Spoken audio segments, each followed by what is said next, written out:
अस्सलाम वालेकुम।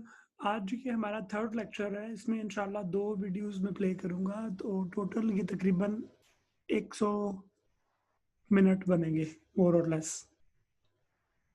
तो इंशाल्लाह या 90 मिनट्स में भी 1.5 आवर्स। तो इसके बाद इंशाल्लाह फिर नेक्स्ट हम डिस्कशन सेशन एक रखेंगे। Thank you very much. तो हम स्टार्ट करते हैं वीडियो। डियर स्टूडेंट्स, उम्मीद है कि आप सब खैरियत से होंगे इंशाल्लाह।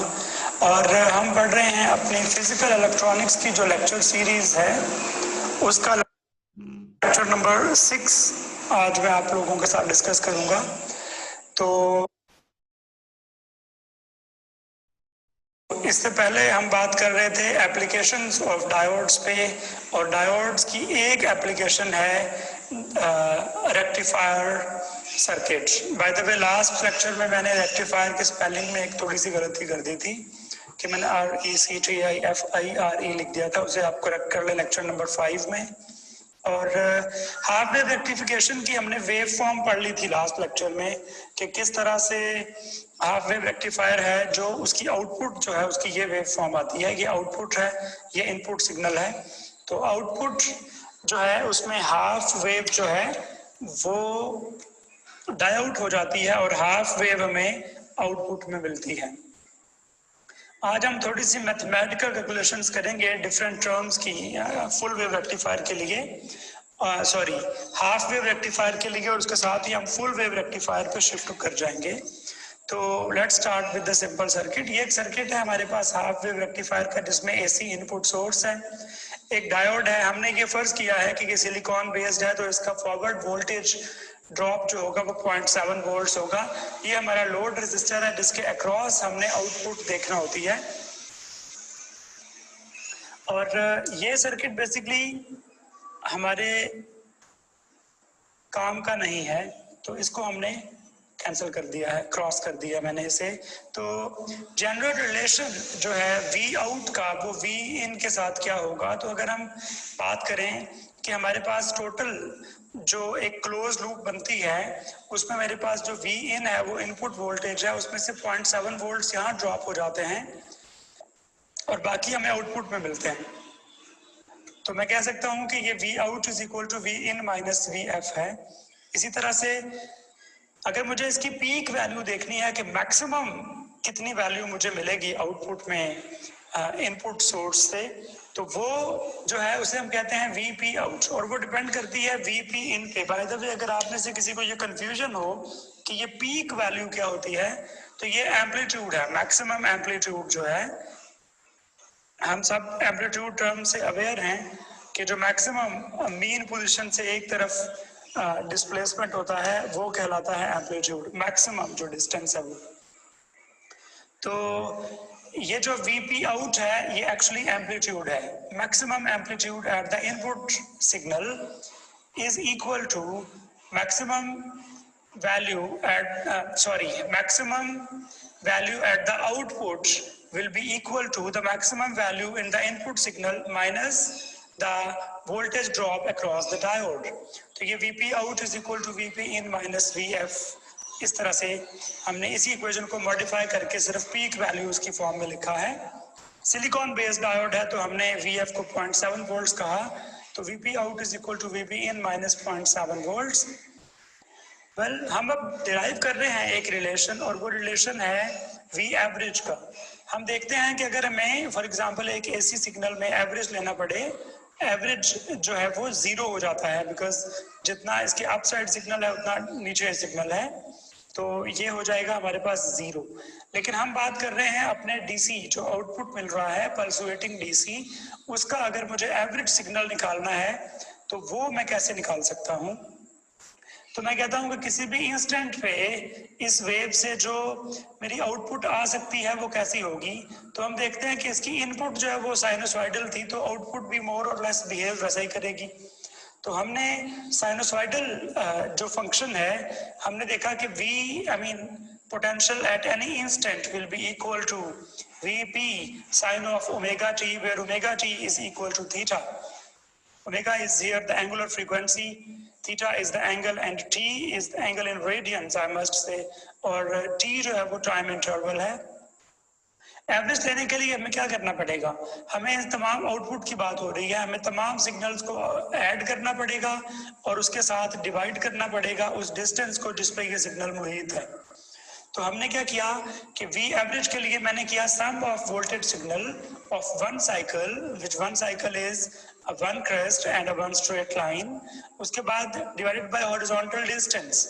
हॉरिजॉन्टल डिस्टेंस मेरे पास एक साइकिल का बनता है 0 to 2 पाई, तो हमारे पास वी एवरेज बनेगा 1/2 पाई, 0 to 2 पाई बनना चाहिए था VP sine theta D theta, लेकिन हमें पता है कि ये लाइन जो है वो कांस्टेंट है, तो ये हमने इग्नोर कर दी और इसकी लिमिट जो है 0 to पाई तक रखेंगे सिर्फ हाफ वेव रेक्टिफायर में। ये जो इसका पूरा देखें, ये बिहेवियर साइनोसॉइडल है फर्स्ट हाफ, सेकंड हाफ का बिहेवियर साइनोसॉइडल नहीं है। तो हम जो इक्वेशन में वीपी की वैल्यू पुट कर रहे हैं, वी इंस्टेंट की वैल्यू, वो वी इंस्टेंट जो है वो बेसिकली हाफ साइकिल के लिए उसका ये बिहेवियर है साइनोसॉइडल, बाकी हाफ के लिए वो स्ट्रेट लाइन है। तो हमारे पास ये है 1/2 पाई 0 to pi VP sine omega T D omega T और साइन थीटा डी थीटा।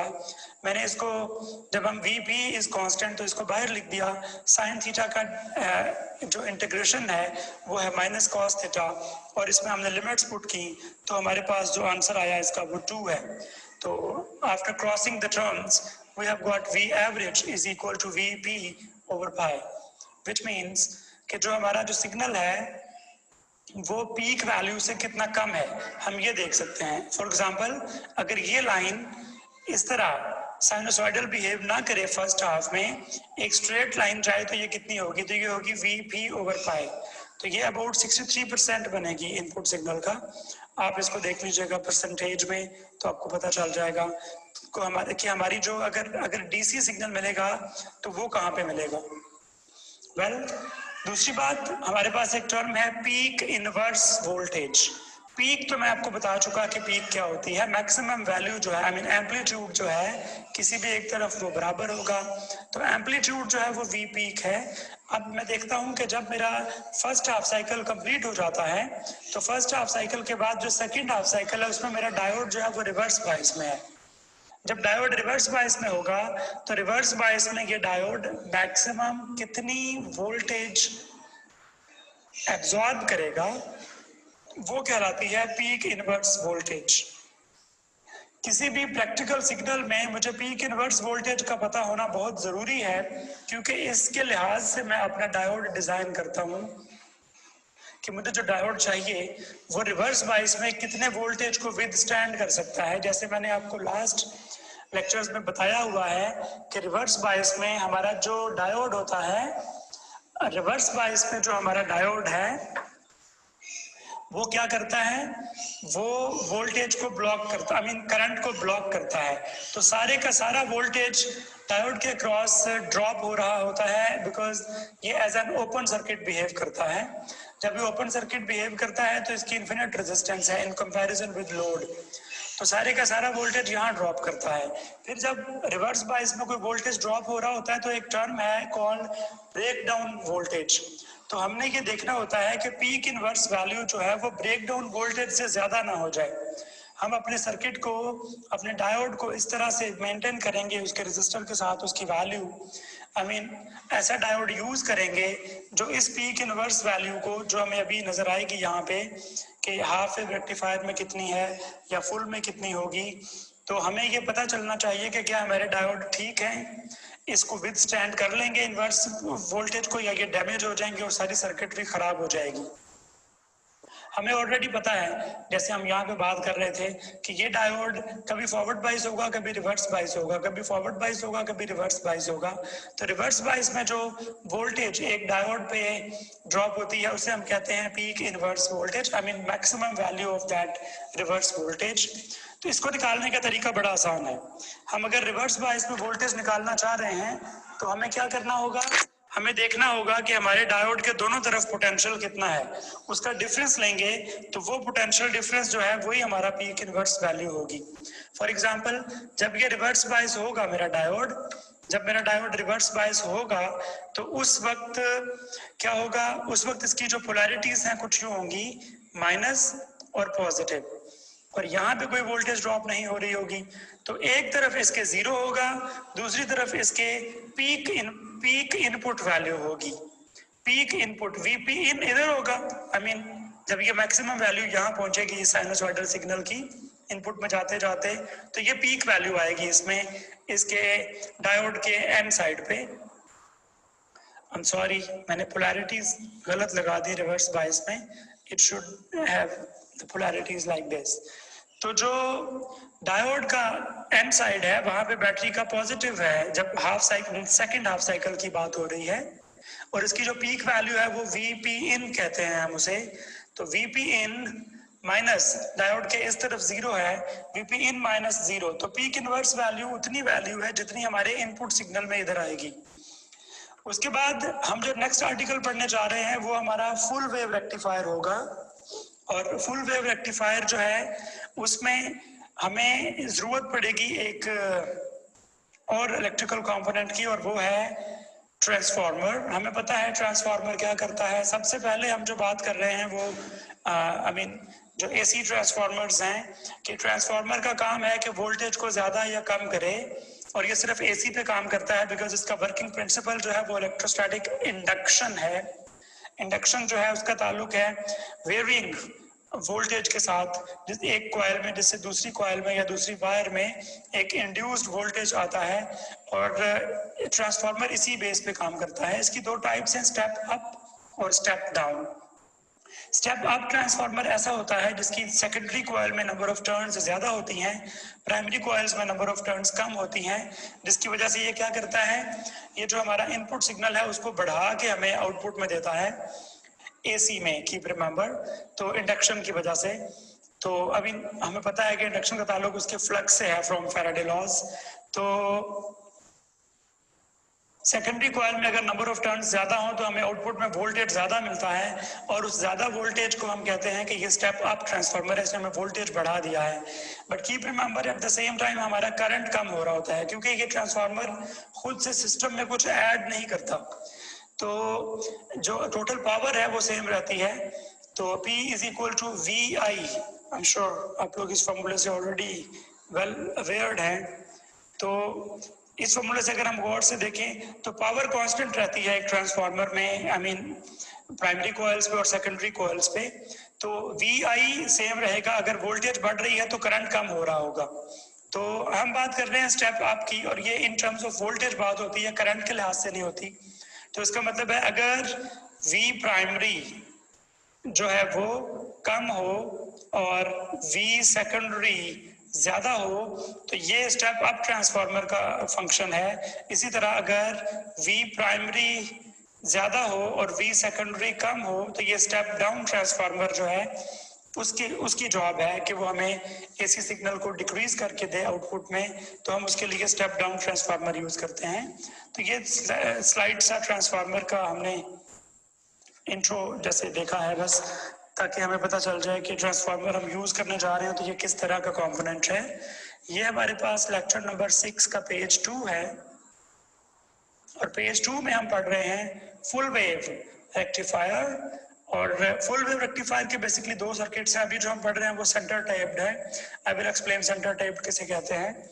ये हमारे पास बेसिकली, इसको मैं कंप्लीट कर देता हूँ आपके लिए।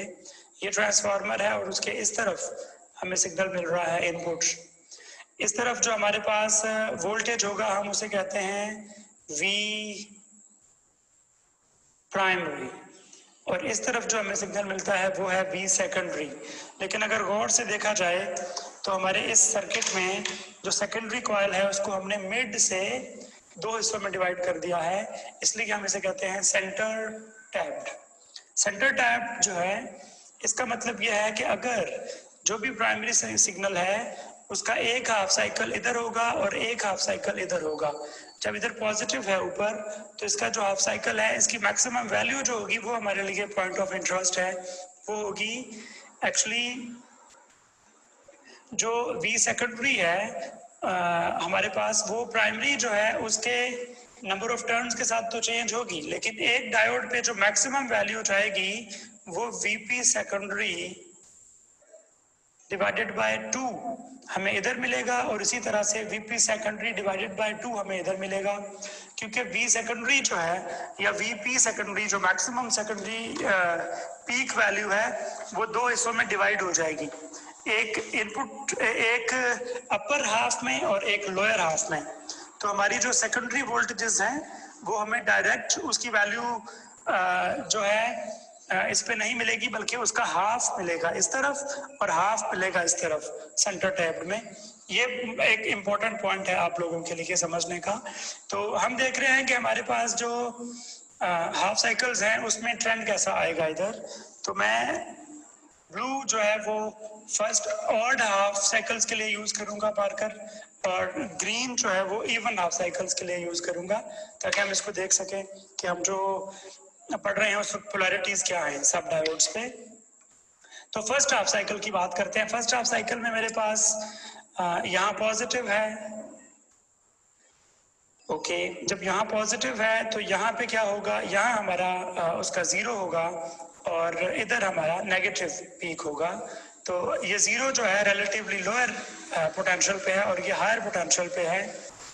तो ये जो मेरा डायोड 1 है, जो डायोड 1 है, डायोड 1 जो है उसका पी रीजन जो है वो पॉजिटिव से कनेक्टेड है, और एन रीजन जो है वो जीरो से, zero means little less than positive which means a low voltage, और अदरवाइज वी कैन से कि ये जो इस वक्त है ये डायोड 1 जो है वो फॉरवर्ड बायस्ड में है।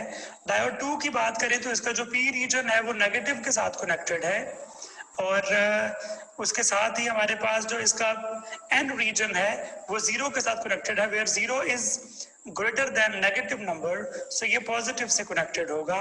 तो हमारा जो फर्स्ट हाफ साइकिल है, first half cycle blue line वाला, उसमें डायोड 2 जो है हम देख सकते हैं कि वो रिवर्स बायस में चला गया है, और डायोड 1 जो है वो फॉरवर्ड बायस में है। तो रिवर्स बायस की वजह से ये तो करंट को ब्लॉक करेगा, जबकि डायोड 1 जो है वो करंट को अलाउ करेगा मूव करना। तो हम क्या करते हैं, अब हम देखते हैं कि ये करंट का पाथ क्या होगा। तो फर्स्ट हाफ साइकिल में जो करंट का पाथ है वो डायोड 1 से होगा, और it will be like this. इधर तो नहीं आ सकता क्योंकि ये रिवर्स बायस है, तो ये ग्राउंड की तरफ जाएगा, तो ये साइकिल इसका कंप्लीट होगा।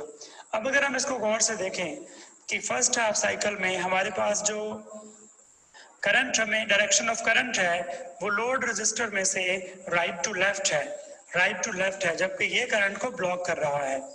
लेकिन डायोड 1 जो है वो हमें करंट का पाथ जो है वो अलाउ कर रहा है कि करंट इस हाफ साइकिल से इस साइकिल से मूव कर जाए फर्स्ट हाफ साइकिल में। तो हमारे पास आउटपुट में एक हाफ साइकिल मिलेगा exactly of the same value, सिर्फ उसमें से डायोड 1 जो है इसका पोटेंशियल ड्रॉप हो जाएगा। अगर मैं इसको आइडियल डायोड मॉडल ले लूं तो इसमें हमारे पास मैक्सिमम वैल्यू इधर मिलेगी। अगर ये सिलिकॉन बेस्ड हुआ तो 0.7 वोल्ट्स ड्रॉप हो जाएंगे, जो हम अभी नेक्स्ट देख रहे होंगे इसको। उसके बाद हमारे पास एक लोड रेजिस्टर है, इस पे बाकी वोल्टेज ड्रॉप होता है जिसपे हम आउटपुट देख रहे होते हैं। तो अब हम बात करते हैं सेकेंड हाफ साइकिल की। तो सेकेंड हाफ साइकिल जो हमारा है वो कैसा होगा। सेकेंड हाफ साइकिल में हमारे पास ये पॉजिटिव हो जाएगा, ये उसका कॉरेस्पॉन्डिंग जीरो है। तो डायोड जो है मेरे पास उसका ये पॉजिटिव एंड है और ये नेगेटिव एंड है, विच मीन्स डायोड 2 जो है ये फॉरवर्ड बायस में चला गया, जबकि डायोड 1 को अगर देखा जाए तो इसका ये जीरो है और ये नेगेटिव है, तो इसका नेगेटिव इधर होगा और पॉजिटिव इधर होगा, तो ये रिवर्स बायस में चला जाएगा। डायोड 1 जो है वो अलाउ नहीं करेगा करंट का फ्लो, जबकि डायोड 2 करंट का फ्लो जो है वो अलाउ कर रहा है, और इसकी डायरेक्शन कुछ यूं होगी। हमारे लिए जो सबसे इंटरेस्टिंग बात होनी चाहिए वो ये है कि लोड रेजिस्टर में अगर हम देखें डायरेक्शन ऑफ करंट हमेशा राइट टू लेफ्ट है, चाहे वो डायोड 1 की वजह से हो चाहे वो डायोड 2 की वजह से हो। ये जो डायरेक्शन ऑफ करंट हमेशा राइट टू लेफ्ट है, यही हमें बताती है कि हमारा करंट जो है उसकी डायरेक्शन चेंज नहीं हो रही। मैं थोड़ा सा बता दूं फिर से कि यहाँ जो एसी सिग्नल आ रहा है उसकी डायरेक्शन एक बार डायोड 1 से गुजरेगी, एक बार 2 से, लेकिन दोनों केसेस में हमारा जो लोड रेजिस्टर है उस पर फ्लो ऑफ करंट जो है वो राइट टू लेफ्ट है। ये राइट टू लेफ्ट होने की वजह से हमें जो नेगेटिव हाफ साइकिल है वो भी पॉजिटिव हाफ साइकिल बनाने की लिबर्टी मिलती है, क्योंकि हमारे पास डायरेक्शन ऑफ करंट चेंज नहीं हुई बल्कि सिर्फ मैग्नीट्यूड ऑफ करंट चेंज हुआ है ड्यू टू इनपुट सिग्नल। शुरू में इनपुट सिग्नल वीक था, कम वैल्यू थी, फिर आहिस्ता आहिस्ता वैल्यू बढ़ते बढ़ते मैक्सिमम हुई, फिर कम हुई। इधर नेगेटिव हाफ साइकिल है, लेकिन हमारी आउटपुट में क्योंकि डायरेक्शन ऑफ करंट सेम है, वो दोबारा जीरो से पॉजिटिव की तरफ जाएगा, मैक्सिमम पे जाके फिर जीरो पे आ जाएगा, और इस तरह से हमारी जो आउटपुट है वो हमें नजर आ रही होगी इन्वर्टेड आउटपुट। ये जो नेगेटिव हाफ साइकिल है ये भी इन्वर्टेड हमें नजर आएगा, तो वो पॉजिटिव हाफ साइकिल नजर आएगा। तो इस तरह से हमने देखा कि हमारा जो फुल वेव रेक्टिफायर है उसका नेगेटिव हाफ साइकिल फ्लिप हो जाता है पॉजिटिव की तरफ, अपसाइड डाउन जैसे हम कहते हैं। तो हमें हमारे पास जो है डायरेक्शन ऑफ करंट वो हमेशा एक ही रहती है, नेगेटिव करंट फ्लो नहीं कर रहा है इसमें। अब हम बात करते हैं तीसरे अगर हाफ साइकिल की, तो तीसरे हाफ साइकिल में दोबारा से इधर पॉजिटिव आ जाएगा, डायोड 1 का जो पी रीजन है वो पॉजिटिव से कनेक्टेड होगा और इसका जो एन रीजन है वो नेगेटिव से कनेक्टेड होगा। इसी तरह से डायोड 2 का जो पॉजिटिव है सॉरी पी रीजन है वो नेगेटिव से कनेक्टेड होगा और जो एन रीजन है वो पॉजिटिव से कनेक्टेड होगा, आई मीन जीरो से, तो ये रिवर्स बायस में चला जाएगा। डायोड 2 ब्लॉक करेगा, डायोड 1 करंट को अलाउ करेगा थर्ड हाफ साइकिल में, और हमारे पास आउटपुट में थर्ड हाफ साइकिल मिलेगा। इसी तरह से जो फोर्थ हाफ साइकिल है उसमें फिर से डायोड 2 फॉरवर्ड बायस हो जाएगा, डायोड 1 रिवर्स बायस हो जाएगा और हमें जो है फ्लिप्ड सिग्नल मिलेगा। ये कुछ नहीं है, ये लाइन कुछ नहीं है। तो हमारे पास अगर ये इनपुट सिग्नल है तो ये आउटपुट सिग्नल है, जिसमें हम देख रहे हैं कि हमें सारी की सारी वेव आउटपुट में मिली है। हमारे पास कोई भी सिग्नल जो है वो सिग्नल हमने लॉस नहीं किया। सिग्नल लॉस ना करने की वजह से ही हम कहते हैं कि सारी की सारी वेव आउटपुट में मिल रही है, तो ये फुल वेव रेक्टिफायर है। रेक्टिफायर इसलिए है कि इसने नेगेटिव को रेक्टिफाई कर दिया है, और फुल वेव इसलिए है कि इसने पूरी वेव हमें आउटपुट में दी है। और ये जो आउटपुट है ये डीसी पल्सेस है, कीप रिमेंबर। तो जनरल रिलेशन जो है वी आउट का वो क्या होगा, हम देखें कि वी आउट हमें यहाँ नजर आएगा। इसका जो डायोड है टोटल जो हमें इनपुट मिल रहा है वो वी सेकेंडरी बाय 2 है। वी सेकेंडरी बाय 2 जो है उसमें से 0.7 माइनस कर दे तो बाकी सारा लोड पे जाएगा। तो ये है V secondary by 2 minus V F. इसके in case we take silicon based diode, it is V secondary over 2 minus 0.7। अगर उसकी पीक वैल्यू मुझे चाहिए तो वीपी आउट मैक्सिमम वैल्यू जो मुझे मिलेगी आउटपुट पे वो डिपेंड करती है मैक्सिमम वैल्यू इनपुट पे जो सेकेंडरी कॉइल पे मेरे पास है उसका हाफ माइनस 0.7 वोल्ट्स। अब हमें इसकी वी एवरेज अगर लें तो बड़ा सिंपल है। इसमें हमारे पास जो सिग्नल है देखें ये साइनोसॉइडल, इसका फर्स्ट हाफ है, सेकंड हाफ नेगेटिव नहीं हो रहा, तो हम इसको हाफ साइकिल पे सिर्फ कैलकुलेट करेंगे। इसकी जो एवरेज वैल्यू होगी तो वो आ जाएगी हमारे पास वीपी आउट और साथ हमारे पास है साइन ऑफ ओमेगा टी या साइन ऑफ थीटा, साथ जो लिमिट्स हैं 0 to पाई हाफ साइकिल की हैं, और डिवाइडेड बाय जो रीजन है वो भी पाई है, वो इस बात 2 पाई नहीं है। अगर मैं रीजन जो है मेरा डिवीजन का वो पाई होगा तो मेरी जो आउटपुट सिग्नल होगा उसके पास मेरे पास जो वैल्यू आएगी वो 2 वीपी बाय पाई रह जाएगी, उसका 2 क्रॉस नहीं होगा। If I can show you here in the half wave, जो हमारे पास हाफ वेव रेक्टिफायर था उसका जो लिमिट हमने डिस्टेंस लिया था हॉरिजॉन्टल डिस्टेंस वो 0 to 2 पाया था, क्योंकि उसका पूरा साइकिल यहाँ तक कंप्लीट होता था। जबकि फुल वेव रेक्टिफायर में हमारे पास जो है वो हाफ वेव तक एक साइकिल उसका कंप्लीट होगा, फिर नया साइकिल आएगा एंड सो ऑन। तो हमारे पास जो इधर 2 मल्टीप्लाई हो रहा था नीचे, आई मीन ये वाला 2 जो डिवाइड हो रहा था, फुल वेव रेक्टिफायर में वो 2 डिवाइड नहीं होगा, जिस वजह से ये 2 वीपी ओवर पाई हो जाएगा। अब अगर हम बात करें हमारे पास जो तीसरी इंपॉर्टेंट आई मीन क्वांटिटी है वो है पीक इनवर्स वैल्यू या पीक इनवर्स वोल्टेज।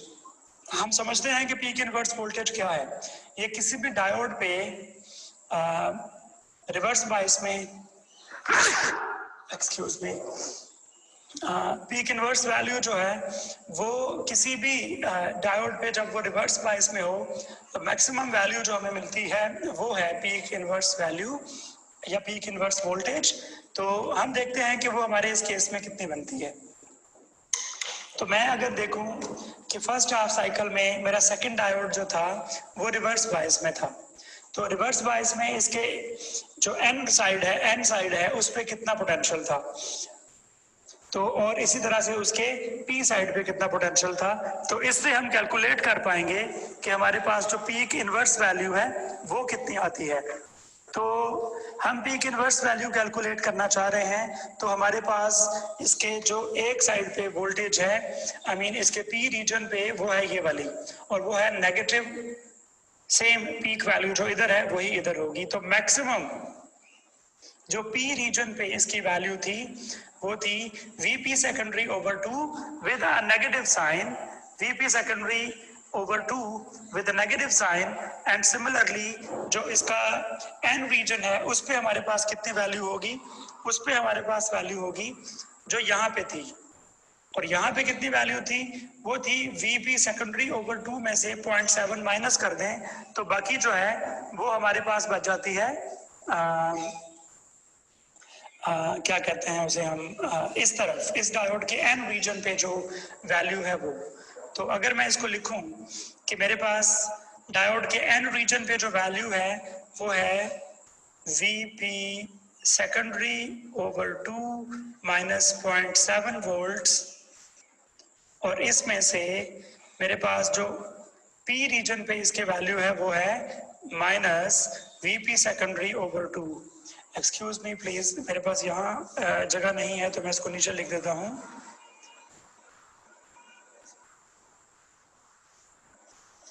तो इसको अगर मैं लिखूं दोबारा से पीक इनवर्स वैल्यू को, तो ये बनेगी VP secondary over 2 minus 0.7 volts plus VP secondary over 2 divided by 2। तो ये दोनों अगर मैं ऐड करूं तो ये मेरे पास बनते हैं वीपी सेकेंडरी माइनस 0.7 वोल्ट्स। ये पीक इनवर्स वैल्यू है या पीक इनवर्स वोल्टेज है। अगर मैं इस पीक इनवर्स वोल्टेज को in terms of VP out लिखना चाहता हूं तो मैं देखता हूं कि वीपी सेकेंडरी के साथ वीपी आउट का क्या रिलेशन है। तो यहाँ से ये वीपी सेकेंडरी का वीपी आउट के साथ रिलेशन है, मैं यहाँ से वो निकाल सकता हूँ। 0.7 को मैं इधर ले जाऊंगा इक्वेशन के, तो ये बनेगा वीपी आउट प्लस 0.7 वोल्ट्स, इस 2 को मल्टीप्लाई कर दूंगा उधर तो ये बन जाएगा VP secondary actually is can be replaced in such a way that 2 VP out minus नहीं प्लस 0.7 वोल्ट्स माइनस 0.7 वोल्ट्स। इस वैल्यू को हम अगर देखें तो ये बनेगा 2 वीपी आउट प्लस 0.7 वोल्ट्स, क्योंकि ये ट्वाइस है इसमें से माइनस 0.7 कम कर देंगे तो ये बनेगा 2 वीपी आउट प्लस 0.7 वोल्ट्स। तो ये हमारे पास पीक इनवर्स वैल्यू है, पीक इनवर्स वोल्टेज है फुल वेव रेक्टिफायर में किसी एक डायोड पे जब वो रिवर्स बायस में होगा, जबकि हम पढ़ रहे थे सेंटर टैप्ड रेक्टिफायर सर्किट। ये सेंटर टैप्ड रेक्टिफायर के लिए हमने सब काम किया है। अब हमारा जो नेक्स्ट टॉपिक है आज का वो भी फुल वेव रेक्टिफायर ही है, लेकिन फुल वेव रेक्टिफायर में हमारे पास ब्रिज सर्किट है। ये हमारे पास bridge full wave rectifier operation जो है वो हम पढ़ने जा रहे हैं, और इसका ये पेज नंबर जो है वो 3 है।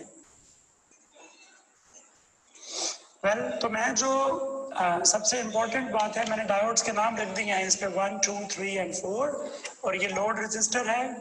हम देखते हैं कि अगर इसको मैं कंप्लीट कर दूं इस डायग्राम को, कि इसके इनपुट पे एक एसी सिग्नल होगा और ये ट्रांसफार्मर है। इसके नंबर ऑफ टर्न रेशो को मैं डिस्कस नहीं कर रहा अभी, क्योंकि हमारा जो मेन इस वक्त फीचर है वो है इसकी रेक्टिफिकेशन को देखना। तो जितना इनपुट सिग्नल होगा प्राइमरी सिग्नल, उतना ही हमें आउटपुट सिग्नल मिलेगा। हम देख सकते हैं कि यहाँ पे सेंटर में कहीं टैप नहीं किया हमने ट्रांसफार्मर को, तो हमारे पास जो वैल्यू इसमें आ रही होगी आउटपुट में हमेशा वो होगी वीपी सेकेंडरी, वो हाफ नहीं होगी जैसा कि सेंटर टैप्ड में हो रही थी। तो अगर मैं फर्स्ट हाफ साइकिल की बात करूं, ये मेरे पास इनपुट सिग्नल ड्रॉ करने के लिए मैंने इसको रखा है। तो मैं लेता हूं एक अगर मैं डिफरेंट कलर एक चूज करूं, तो मैंने इसको, ये कलर है मेरे पास ब्राउनिश, उसको मैं यूज़ करता हूँ इसके लिए। तो हम देखते हैं कि ये कैसे पाथ ऑफ करंट कैसे होगा। तो फर्स्ट हाफ साइकिल में जब मेरे पास इनपुट जो है वो इस तरह की है, तो जो पोलैरिटीज हैं वो कुछ यूँ होंगी, पॉजिटिव एंड नेगेटिव।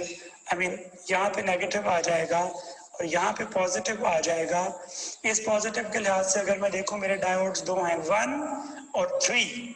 1 का जो पी रीजन है, पी रीजन वो पॉजिटिव से कनेक्टेड है, और जो 3 का एन रीजन है वो पॉजिटिव से कनेक्टेड है।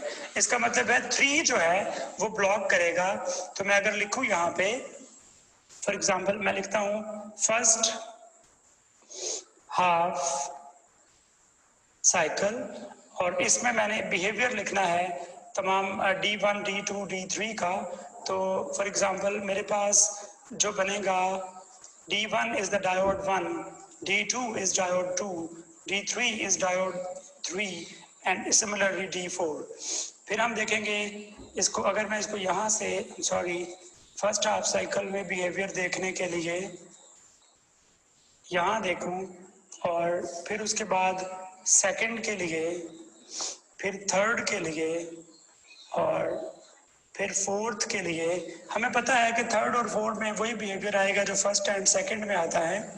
तो हमने देखा डायोड 1 जो है, इस पॉजिटिव की वजह से उसका पी रीजन जो है पॉजिटिव से कनेक्टेड है, और उसका जो एन रीजन है वो लोअर वोल्टेज से कनेक्टेड है, विच मीन्स नेगेटिव।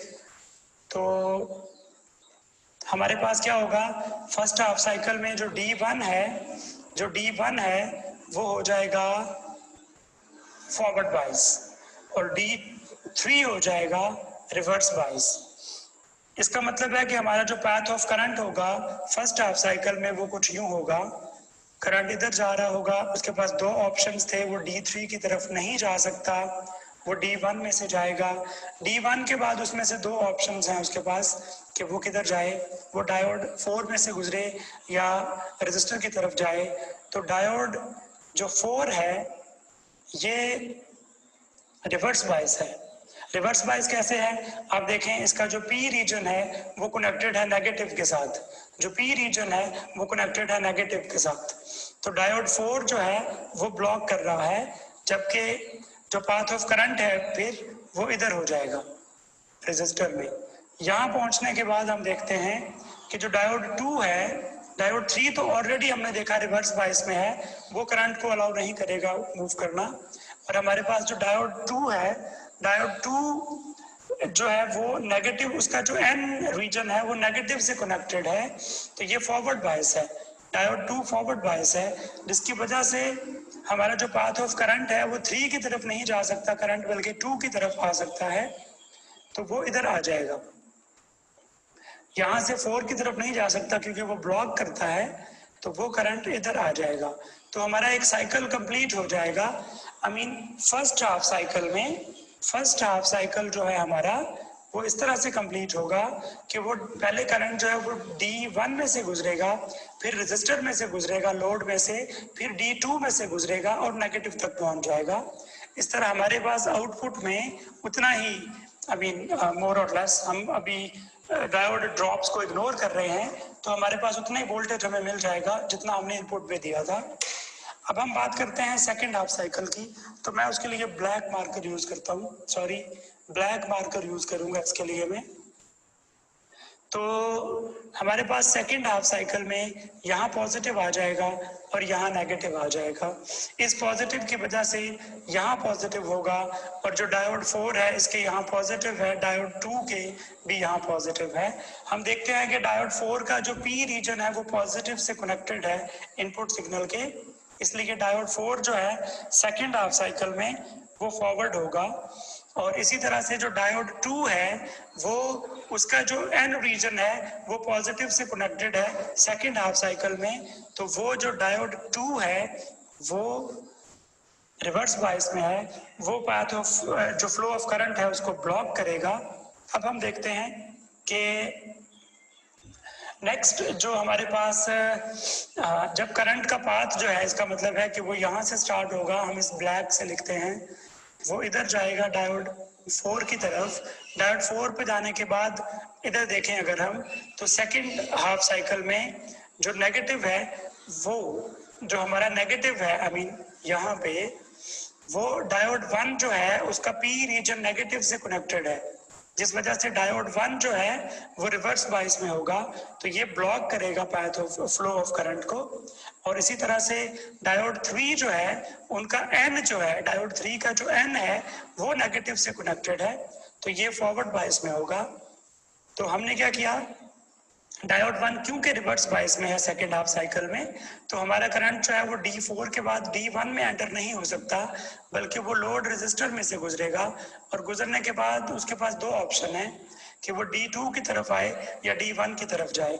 तो D2 जो है हमने पहले डिस्कस किया कि वो रिवर्स बाइस में है, जबकि D3 हमने डिस्कस किया वो फॉरवर्ड बाइस में है।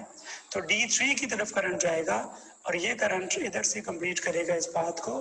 तो हमारे पास जो है, अगर जो सेकेंड हाफ साइकिल है उसमें जो इनपुट सिग्नल था वो लोड में से जब गुजरेगा तो उसकी डायरेक्शन राइट टू लेफ्ट होगी, मतलब वो इन्वर्टेड, हमें इन्वर्टेड नजर आएगा। तो हमारा जो सेकेंड हाफ साइकिल है वो यूं होगा। सिमिलरली थर्ड हाफ साइकिल में हमारा D1 जो है वो फॉरवर्ड बाइस होगा और D2 जो है वो फॉरवर्ड बाइस होगा। तो पाथ ऑफ करंट जो है पॉजिटिव से D1 की तरफ, D1 से लोड में राइट टू लेफ्ट, और फिर वहां से D2 में होता हुआ नेगेटिव की तरफ आ जाएगा। सिमिलरली फोर्थ हाफ साइकिल में जो हमारा करंट है, एक्सक्यूज मी, तो सेकंड फोर्थ हाफ साइकिल में जो हमारा पॉजिटिव है वो इधर से होता हुआ D2 में नहीं जा सकता, बल्कि D4 की तरफ से हमारे रेजिस्टर में राइट टू लेफ्ट जाएगा और वहां से D3 में से होता हुआ नेगेटिव पे चला जाएगा। तो हमारे पास जो थर्ड हाफ साइकिल और फोर्थ हाफ साइकिल्स हैं वो हमें बिल्कुल वैसे ही नजर आएंगे जैसे हमारे पास सेकंड और फर्स्ट और सेकंड हाफ साइकिल्स थे। तो हमारी जो इनपुट सिग्नल है, जो हमारी इनपुट सिग्नल है, ये इनपुट सिग्नल है, उसके जो सेकेंड हाफ साइकिल्स हैं वो इन्वर्टेड, हमें डायोड में हमें एक ही डायरेक्शन नजर आते हैं। इस वजह से हम कहते हैं कि ये जो सिग्नल है ये एसी नहीं है, इसमें पाथ ऑफ करंट जो है वो चेंज नहीं हो रहा। तो ये डीसी पल्सेस हैं क्योंकि वैल्यू इसकी कांस्टेंट नहीं है कहीं भी। तो अब हम बात करते हैं कि हमारे पास जो सेकंड जो फुल वेव रेक्टिफायर है, ब्रिज सर्किट जो है, उसमें जो आउटपुट सिग्नल आता है वो बिल्कुल वैसा ही है जैसा सेंटर टैप में आ रहा था।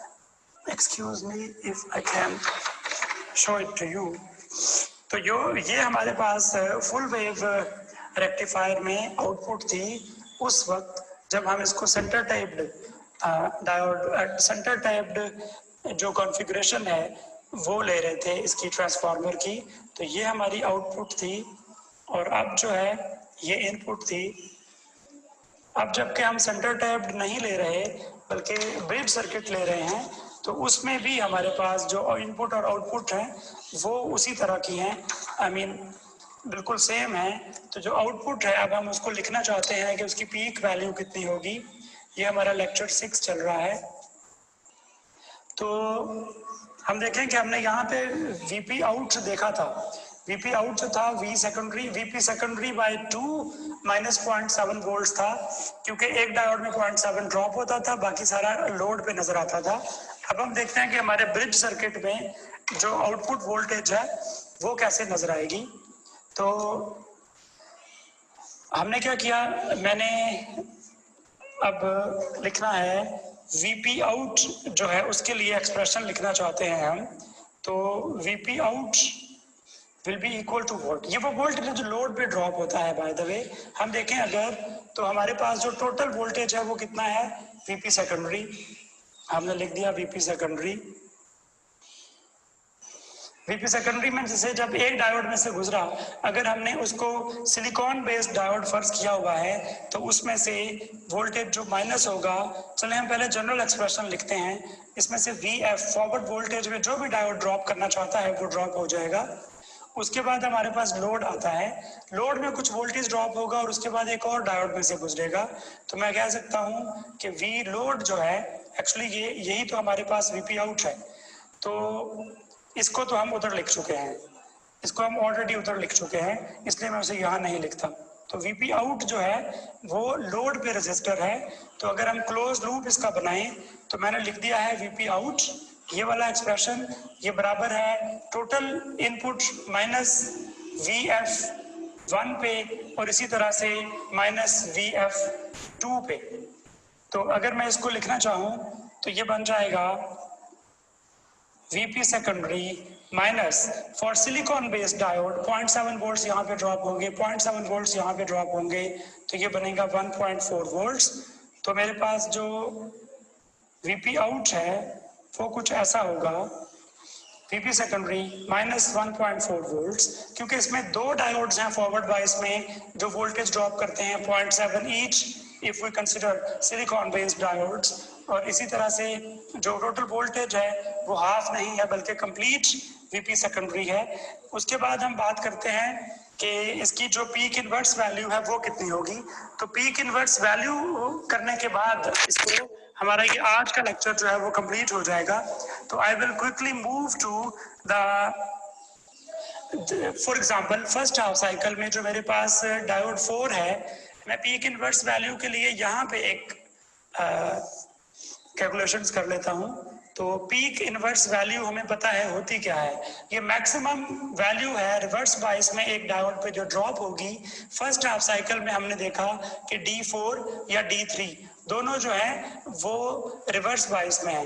तो अगर मैं D3 पे फॉर एग्जांपल देख लूं कि D3 का जो एन रीजन था उस पे जो वोल्टेज थी वो थी VP सेकेंडरी माइनस उसकी जो P रीजन है उस पे जो वोल्टेज है वो हम देखते हैं कितनी है। तो अगर हमने देखना हो कि P रीजन पे डायोड 3 के जब ये रिवर्स बायस में था कितनी वैल्यू थी, उसको देखने का तरीका आसान है। देखें पॉजिटिव हाफ साइकिल की अगर हम बात करें तो हमारे पास यहाँ पे VP सेकेंडरी है, उसमें से 0.7 माइनस हुआ, फिर लोड में कुछ ड्रॉप हुआ जो कि ये है, और उसके बाद उसमें से फिर इधर कुछ ड्रॉप हुआ तो 0 बन गया। तो मैं ये कह सकता हूँ कि मेरे पास इस जगह पे जो वोल्टेज है वो सिर्फ 0.7 वोल्ट्स हैं। तो ये बन जाएगा कैसे, क्योंकि उसके बाद ये 0 हो जाता है। तो डायोड 3 के एन रीजन पे VP सेकेंडरी है और इसके P रीजन पे 0.7 वोल्ट्स हैं उस वक्त जब ये रिवर्स बायस में है। तो ये इसका एक्सप्रेशन है।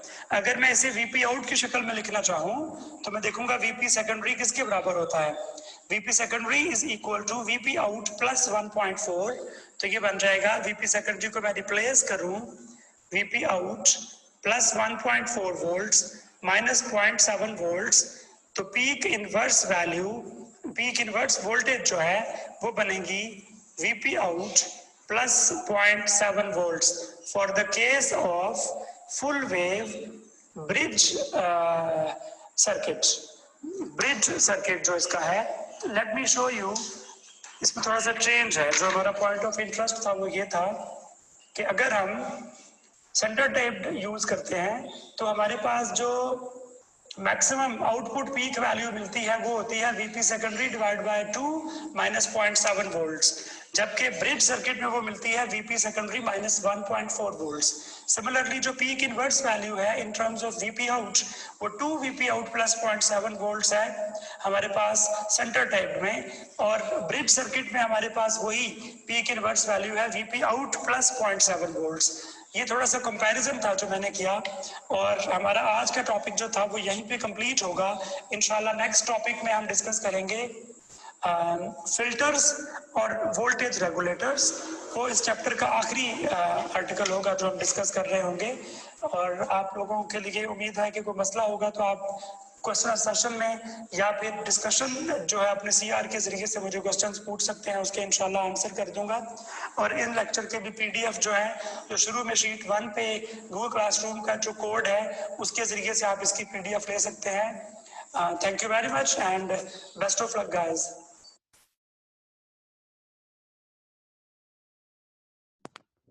ओके, अस्सलाम वालेकुम।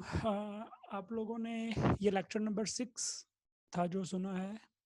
I was away, I couldn't hear it, और मुझे इसलिए अंदाज़ा भी नहीं है इसमें मैंने कुछ गलत कोई टर्म यूज़ कर दी है या कोई ऐसी चीज़ लिख दी है जो मतलब सही नहीं है, मैंने देखा नहीं है। तो आप लोग लेक्चर सुन के जब मुझसे पूछेंगे तो इंशाल्लाह उस पे मैं आंसर कर दूंगा। मैं इसका सेकंड पार्ट जो है इस लेक्चर का वो शेयर करूंगा, उससे पहले मैं वीडियो को पॉज कर लेता हूँ और आपको इंशाल्लाह इसके साथ मैं सेकंड पार्ट जो है इसी में शामिल करूंगा। अभी नेक्स्ट वीडियो मैं स्टार्ट करता हूँ इस पे। बिस्मिल्लाहिर्रहमानिर्रहीम। अस्सलाम वालेकुम एवरीवन। उम्मीद है आप सब खैरियत से होंगे इंशाल्लाह। और आज हम जो फिज़िकल इलेक्ट्रॉनिक्स की लेक्चर सीरीज़ है उसका लेक्चर नंबर 7 पढ़ रहे हैं। और इससे पहले लेक्चर नंबर 6 में और 5 में हमने जो रेक्टिफायर सर्किट्स हैं वो पढ़े थे। हमने देखा कि रेक्टिफायर सर्किट्स जो हैं वो हाफ वेव और फुल वेव होते हैं। और फिर फुल वेव में फर्दर दो किस्में हैं, सेंटर टैप्ड और ब्रिज रेक्टिफायर सर्किट। हमने उन दोनों में फ़र्क देखा, हमने डिफरेंट पैरामीटर्स कैलकुलेट किए उनके लिए। फॉर एग्जांपल हमने देखा कि पीक इनवर्स वैल्यू जो है वो कैसे डिफरेंट होती है डिफरेंट रेक्टिफायर्स में। हमने देखा कि जो आउटपुट पे पीक वैल्यू मिलती है वो कैसे डिफरेंट होती है डिफरेंट रेक्टिफायर सर्किट्स में। और हमने साथ ये भी देखा कि जो हमारे आउटपुट वेव फॉर्म बनती है रेक्टिफायर सर्किट्स में उसमें प्रॉब्लम क्या है। हमने देखा कि हमारा जो मकसद था रेक्टिफायर पढ़ने का वो था कि हमारे पास डीसी सिग्नल मिल जाए, लेकिन अनफॉर्चुनेटली हमारे पास डीसी सिग्नल आउटपुट में नहीं आता, बल्कि हमारे पास अगर हम फुल वेव रेक्टिफायर की बात करें फॉर एग्जांपल तो इस तरह से पल्सेस मिलती हैं, आई मीन डीसी पल्सेस मिलती हैं हमें हमें कंप्लीट डीसी नहीं मिल रहा होता। तो हमने क्या करना है, आज हम एक नए सर्किट के बारे में पढ़ रहे हैं जिसका नाम है फिल्टर। तो हमारा जो आज का टॉपिक है वो फिल्टर्स है। फिल्टर जैसे कि नाम से जाहिर हो रहा है, ये हमारे सर्किट में जो फ्लक्चुएशंस हैं, आई मीन सॉरी, हमारी जो आउटपुट में फ्लक्चुएशंस हैं वैल्यू में, I mean zero to peak value, उनको फिल्टर करेगा। आई मीन उनको लोअर और जो अपर वैल्यू है पीक वैल्यू और जो जीरो है उनके दरमियान फर्क को कम करने की कोशिश करेगा ये सर्किट। हम देखेंगे कि फिल्टर्स जो है उसमें कौन से पैरामीटर्स ऐसे हैं जिनको कंट्रोल करके हम जो ये जो फ्लक्चुएशंस हैं वैल्यूज में पल्सेस में इनको मिनिमाइज कर सकते हैं, और उसमें जो हमारी लिमिटेशंस हैं उसको जिक्र करेंगे। ये एक सिंपल सर्किट है फिल्टर्स का। ये पढ़ने से पहले फिल्टर्स को मैं आपको एक बात बताना चाहता हूँ कि filter circuits basically additional circuit use होते हैं रेक्टिफायर सर्किट के साथ। अगर हम इसको गौर से देखें तो ये एक हाफ वेव रेक्टिफायर है, बेसिकली इनपुट वोल्टेज है और ये एक डायोड है जो कि एक बार ज़ाहिर फॉरवर्ड बाइस होगा फिर रिवर्स बाइस होगा depending upon the input we provide here, उसकी फ्रीक्वेंसी के लिहाज से। तो हम ये देख रहे हैं कि जो फिल्टर्स हैं बेसिकली मैं आपको ये बताना चाह रहा हूँ before going into details, filter circuit कोई अलग से नया सर्किट नहीं है, बल्कि ये एडिशनल सर्किट है, रेक्टिफायर सर्किट के साथ अटैच किया जाता है। मतलब अगर हम रेक्टिफायर बना रहे हैं तो वो रेक्टिफायर सिर्फ डीसी पल्सेस देगा, हम उन पल्सेस की जो फ्लक्चुएशन है वैल्यू में उसको मिनिमाइज करना चाहते हैं तो हम एक एडिशनल कंपोनेंट लगाते हैं जो कि कैपेसिटर है, जो हमारे हम देखेंगे अभी कि आउटपुट को किस तरह फिल्टर करके उसकी जो फ्लक्चुएशन है उसको मिनिमाइज करता है। तो हम स्टार्ट करते हैं। हमने इससे पहले जब हम स्टडी करते थे आई मीन रेक्टिफायर सर्किट्स में तो हम हाफ वेव्स लेते थे, आज हम क्वार्टर वेव्स लेंगे। तो let's talk about first quarter wave. First quarter का मतलब है कि ये जीरो से मैक्सिमा तक जाएगी। तो ये जो फर्स्ट क्वार्टर वेव है ये मैं इसको 1/4 फर्स्ट क्वार्टर वेव शो कर देता हूँ। इसमें क्या हो रहा होगा, हमारे पास जो बैटरी है उसकी पोलैरिटीज इस तरह है कि डायोड का जो पी रीजन है वो बैटरी के पॉजिटिव से कनेक्टेड है और जो डायोड का एन रीजन है वो बैटरी के नेगेटिव से कनेक्टेड है। डायोड क्योंकि फॉरवर्ड बाइस में है, तो फॉरवर्ड बाइस में अगर हम सिलिकॉन बेस्ड डायोड फर्ज करते हैं तो ये 0.7 वोल्ट्स ड्रॉप करेगा, और बाकी वैल्यू जो है वो किधर जा रही होगी, वो अगर हम ये सीरीज को कंप्लीट करें तो बाकी वैल्यू इधर आ रही होगी। ये कैपेसिटर जो है ये चार्ज हो रहा होगा in such a way that there is positive charge on upper plates and there is negative charge on the lower plates. Similarly हमें पता है कि पैरेलल में क्योंकि वैल्यूज सेम होती हैं तो लोड पे हमें वही वैल्यू मिल रही होगी जो कैपेसिटर पे है। तो अगर हम इसको ड्रॉ करना चाहें आउटपुट में, तो हमारा जो फर्स्ट क्वार्टर है जो कि 1/4 सिग्नल है, मैं इसको 1/4 लिखता हूँ। लोड पे जो हमें मैक्सिमम वैल्यू मिलेगी Vp जो होगी वो होगी Vp इन माइनस 0.7 वोल्ट्स। ये हमारी Vp आउट है for first quarter. I mean ये फर्स्ट क्वार्टर में हमारा जवाब इस तरह का आ रहा होगा कि हमें लोड पे कुछ आउटपुट मिल रही है और वो एग्जैक्टली ऑलमोस्ट सेम आउटपुट है जितनी हम इनपुट पे दे रहे हैं, बस एक जो हमारे पास एक फॉरवर्ड बाइस में डायोड है उसका जो वोल्टेज है सिर्फ वो ड्रॉप होता है, और अगर हमने उसको सिलिकॉन बेस्ड डायोड फर्ज किया है तो 0.7 वोल्ट सिर्फ कम हो जाएंगे आउटपुट में। उसके बाद हम देख रहे हैं रेस्ट ऑफ द सिग्नल, उसको भी हम डिफरेंट क्वार्टर्स में डिवाइड करके देखने की कोशिश करेंगे। तो हम बात कर रहे हैं कि जब पहला क्वार्टर कंप्लीट हो गया तो उसके बाद आएगा सेकंड क्वार्टर। तो सेकंड क्वार्टर कुछ यहाँ तक जाएगा। सेकंड क्वार्टर के दौरान क्या हो रहा होगा, ये हमारे लिए पॉइंट ऑफ इंटरेस्ट है। तो मैं इसके लिए मैं कह रहा हूँ कि जब सेकंड क्वार्टर है, I mean let me please allow to draw the same circuit here.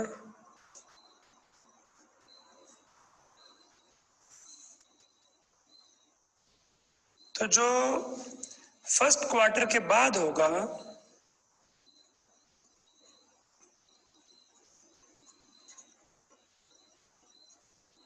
After first quarter क्या हो रहा होगा, ये हमारी अब डिस्कशन है, सॉरी आफ्टर फर्स्ट क्वार्टर पे हमारी डिस्कशन होगी। तो आफ्टर फर्स्ट क्वार्टर हमारा जो बैटरी की पोलैरिटी है वो ये है कि पॉजिटिव इधर है नेगेटिव इधर है for the next quarter. I mean ये नेक्स्ट क्वार्टर है, सेकंड हाफ क्वार्टर जो है उसमें, और हमारा जो लोड रेजिस्टर है वो यहाँ पे कनेक्टेड है, और जो हमारे पास ये कैपेसिटर है इसकी ऑलरेडी ये पोलैरिटीज हैं because of the first half में हमारा कैपेसिटर जो है वो मैक्सिमम चार्ज हो गया है और उसकी चार्जिंग है Vp इन माइनस 0.7 वोल्ट्स। और अगर हमारे पास यहाँ ट्रांसफार्मर होता शुरू में तो ये Vp सेकेंडरी माइनस 0.7 वोल्ट्स होता।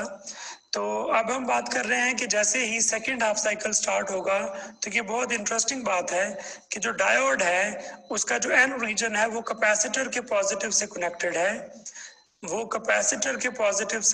है, डायोड का एन रीजन, और जो डायोड का पी रीजन है वो बैटरी के पॉजिटिव से कनेक्टेड है। कीप रिमेंबर, मैंने जब ये ज्यादा बड़ा पॉजिटिव बनाया है that shows more positive because of this value of the capacitor plate, जो कि कैपेसिटेंस आई मीन उसकी जो है उसकी वजह से उसमें फर्स्ट क्वार्टर में ये कैपेसिटर मैक्सिमम चार्ज हो गया है, और मैक्सिमम चार्जिंग के दौरान इस पे मैक्सिमम चार्ज आ गया है जो कि Vp इन माइनस 0.7 वोल्ट्स है। जबकि जैसे ही हमारा सेकंड क्वार्टर स्टार्ट हुआ है, सेकंड क्वार्टर में पीक वैल्यू से कम वैल्यू हुई, जैसे ही वैल्यू कम हुई तो डायोड का जो पी रीजन था वो पॉजिटिव से कनेक्टेड तो है इस क्वार्टर में, सेकंड क्वार्टर में, लेकिन वो लेस पॉजिटिव है then the positive of the N region which is due to the capacitor. इस वजह से हमारा जो डायोड है वो रिवर्स बाइस्ड में है। सेकेंड हाफ क्वार्टर में, this is new for you of course, इससे पहले आपने जो पूरा हाफ साइकिल होता था उसमें सेम बिहेवियर पड़ा है डायोड्स का, लेकिन इस सेकेंड हाफ क्वार्टर में जो हमारा डायोड है ये हो गया है रिवर्स बाइस्ड। तो सेकेंड हाफ क्वार्टर में हमारा जो डायोड है वो रिवर्स बायस हो चुका है, और इस रिवर्स बायस की वजह से हमारा जो direction of flow of current है वो वेरी कर गया है। अब हमारे पास जो करंट फ्लो कर रहा है वो इस कैपेसिटर की वजह से through this resistor, I mean let me please change the colour so it is easy to comprehend. जो पाथ ऑफ करंट है वो ये है कैपेसिटर और लोड के दरमियान। तो हमारे पास अगर हम देखें कि आउटपुट में क्या हो रहा होगा, तो आउटपुट में हमारे पास ये सिग्नल नहीं आ रहा, क्योंकि हमारा ये सिग्नल जो है ये बेसिकली इस डायोड पे ड्रॉप हो रहा है, क्योंकि डायोड इस वक्त रिवर्स बायस में है और कैपेसिटर पे इसकी कुछ वैल्यू को खास ड्रॉप नहीं हो रही। तो इस वजह से कैपेसिटर जो है उसकी वो डिस्चार्ज हो रहा है थ्रू दिस लोड रेजिस्टर, और इस लोड रेजिस्टर की वजह से हमारे पास जो आउटपुट वेव फॉर्म बन रही है वो है I mean first half quarter. अगर हम दोबारा से बना लें, मैं आउटपुट में फर्स्ट हाफ क्वार्टर दोबारा से ग्रीन पेन से बनाता हूं, तो we are concerned about the second half quarter now. Second half quarter में जो कि हमारा सिग्नल हम एक्सपेक्ट कर रहे थे कि वो ड्रॉप करेगा, वो ड्रॉप नहीं करेगा, बल्कि वो क्या करेगा, कैपेसिटर का जो डिस्चार्जिंग टाइम है वो डिपेंड कर रहा है इसके टाइम कांस्टेंट पे, which is of course R and C, the product of R and C. तो ये कैपेसिटर जो है ये ग्रेजुअली डिस्चार्ज हो रहा है, और लोड पे जो वैल्यू आती है वो इस कैपेसिटर की वजह से आ रही है, जो इनपुट सिग्नल है उसकी वजह से नहीं आ रही। बिकॉज इसकी सिंपल थ्योरी है सीरीज सर्किट्स की, अगर सीरीज में दो रेजिस्टर्स हैं, एक रेजिस्टर की वैल्यू इन्फिनिट है तो सारे का सारा वोल्टेज इन्फिनिट पे ड्रॉप होगा, where reverse bias diode behaves like an infinite resistor. तो सारे का सारा पोटेंशियल इधर ड्रॉप हो रहा है। लोड पे कहाँ से पोटेंशियल आएगा, लोड पे जो पोटेंशियल आ रहा है वो इस कैपेसिटर की वजह से आ रहा है, और कैपेसिटर जो है वो थ्रू लोड डिस्चार्ज हो रहा है। Let's talk about third quarter. Third quarter को अगर हम देखें तो एक्चुअली ये डायोड जो है थर्ड क्वार्टर में भी रिवर्स बायस रहेगा। तो अगर हम इनपुट सिग्नल की बजाय हम रेक्टिफाइड सिग्नल प्लॉट करें तो वो बहुत अंडरस्टैंडेबल है बहुत हद तक, लेकिन मैं फिलहाल इसको इनपुट सिग्नल के साथ ही कर लेके जाता हूँ। ये हमारा है थर्ड क्वार्टर। तो थर्ड क्वार्टर जो है उसमें भी मेरा जो डायोड है वो रिवर्स बायस रहेगा, और इसी तरह से ये जो सिग्नल है ये डिस्चार्जिंग चलती रहेगी। और फिर फोर्थ क्वार्टर आएगा, फोर्थ क्वार्टर में भी ऐसा ही होगा, और फिर एक फोर्थ क्वार्टर है ये। अब हम बात कर रहे हैं फिफ्थ क्वार्टर की। तो फिफ्थ क्वार्टर में ये जो है सिग्नल हमारा ये जा रहा है ऊपर। एक वक्त आएगा जब इसकी वैल्यू जो है वो इतनी हो जाएगी कि कैपेसिटर की वजह से जो इधर पॉजिटिव है वो आहिस्ता आहिस्ता डिक्रीज हो रहा है, because the capacitor is being discharged. तो कैपेसिटर डिस्चार्ज होने की वजह से ये जो पॉजिटिव इनिशियली बहुत ज़्यादा था, इसको अगर हम देखें तो इसको मैं दोबारा से बना लेता हूँ। तो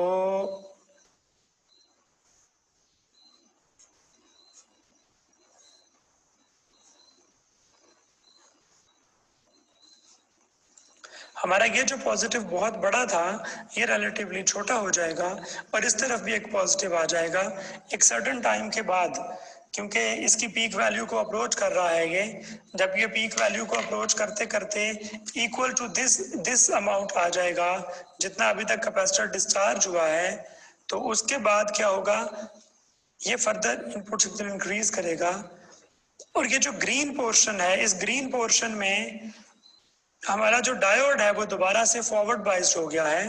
फॉरवर्ड बाइस्ड होने की वजह से हमारा कैपेसिटर जो है वो फिर से चार्जिंग स्टार्ट कर देगा, और कैपेसिटर की जो वैल्यू है वोल्टेज की वो इंक्रीज हो जाएगी। इस पे जो वैल्यू होगी, इन दोनों प्लेट्स में जो पोटेंशियल डिफरेंस क्रिएट हो रहा होगा वो इंक्रीज हो जाएगा। लोड रेजिस्टर क्योंकि पैरेलल में है कैपेसिटर के, तो कैपेसिटर जितना लोड यहाँ भी हमें नजर आएगा।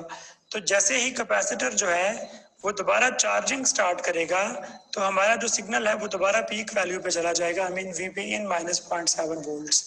इसी तरह से फिर दोबारा एक आई मीन 3 क्वार्टर चलेंगे और एक ऑलमोस्ट हाफ क्वार्टर चलेगा। जिसके बाद ये दोबारा से तब तक ये सिग्नल डिक्रीज हो रहा होगा और फिर दोबारा से इंक्रीज करेगा, फिर डिक्रीज हो रहा होगा, फिर इंक्रीज करेगा एंड सो ऑन। हम देख रहे हैं कि हमारे पास जो आउटपुट वेव फॉर्म है वो पल्सेस जो हमारे पास पहले थी उन पल्सेस की तरह वापस नहीं आ रही, बल्कि एक खास रेंज में इधर ही रुक जाती है। और ये जो रेंज है हमारी, ये वाली रेंज, अगर हम इसको मजीद डीसी सिग्नल में कन्वर्ट करेंगे जो कि हम नेक्स्ट पढ़ते हैं, उससे पहले हम थोड़ा सा इसको फर्दर एक्सप्लेन कर लें कि क्या हम कैपेसिटर को एज अ फिल्टर यूज कर सकते हैं फुल वेव रेक्टिफायर में। तो जवाब है जी, आप यूज कर सकते हैं। और दूसरी बात इसमें जो अंडरस्टैंडिंग वाली है वो ज़्यादा इंटरेस्टिंग है कि जब ये फुल वेव रेक्टिफायर होगा तो इसकी जो इनपुट आ रही होगी कैपेसिटर को, वो हर एक हाफ साइकिल के बाद इंक्रीज कर जाएगी। अगर मैं बात कर रहा हूँ फुल वेव रेक्टिफायर की तो, और उसके मुकाबले में हाफ वेव रेक्टिफायर की, let me tell you one thing.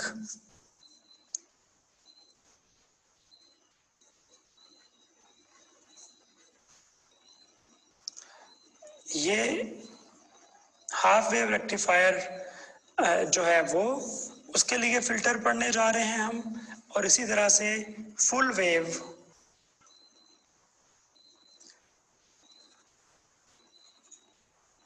Rectifier filter जो है, उन दोनों का हम मुवाजना करने जा रहे हैं कि कौन सा बेहतर फिल्टर होगा। तो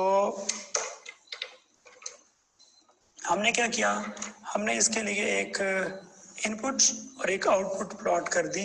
इसी तरह से फुल वेव रेक्टिफायर के लिए भी इनपुट और आउटपुट प्लॉट कर दी। ये हमारे पास इनपुट है और ये आउटपुट्स हैं।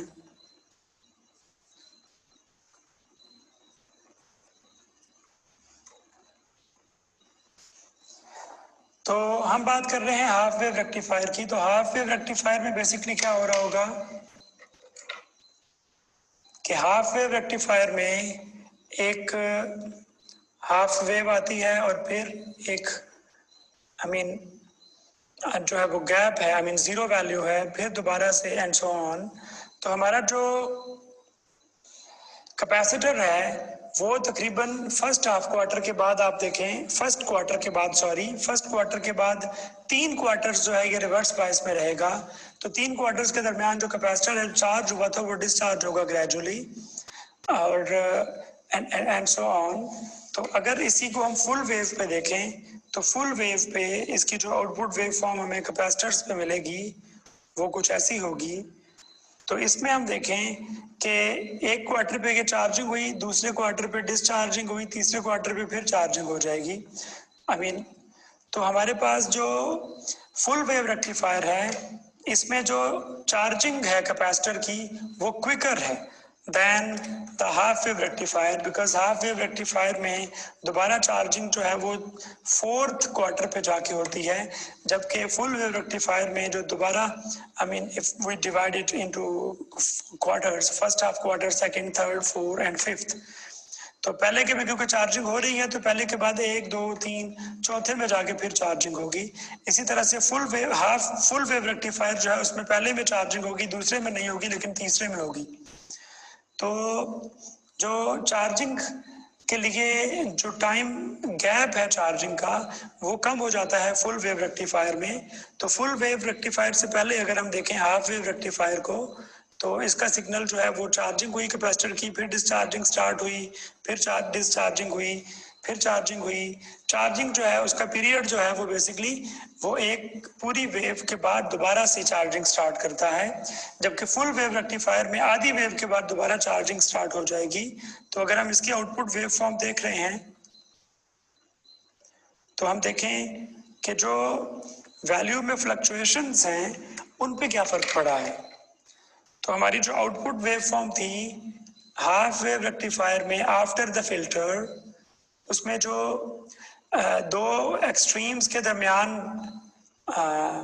डिफरेंस है वो इतना है जो मैंने भी एरोज से शो किया है, जबकि फुल वेव रेक्टिफायर में हम देख रहे हैं कि ये गैप कम रह गया है। और कम रहने की वजह है जो चार्जिंग फ्रीक्वेंसी है वो बढ़ गई है। एक वेव के बाद नहीं बल्कि हाफ वेव के बाद दोबारा चार्जिंग हो जाती है कैपेसिटर की, जिसकी वजह से उसे डिस्चार्ज होने का टाइम कम मिलता है और ये कम्प्लीटली डिस्चार्ज नहीं होता। और अब हम कह रहे हैं कि यह जो हाफ वेव रेक्टिफायर है हमारे पास या फुल वेव रेक्टिफायर है, इसके जो आउटपुट में अभी भी कुछ फ्लक्चुएशंस हैं, इन फ्लक्चुएशंस को हम कहते हैं रिपल्स।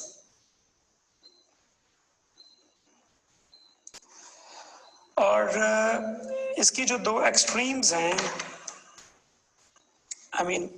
ये लोअर एक्सट्रीम है और ये अपर एक्सट्रीम है, इन दोनों में जो डिफरेंस है उसे हम कहते हैं V ripple peak to peak.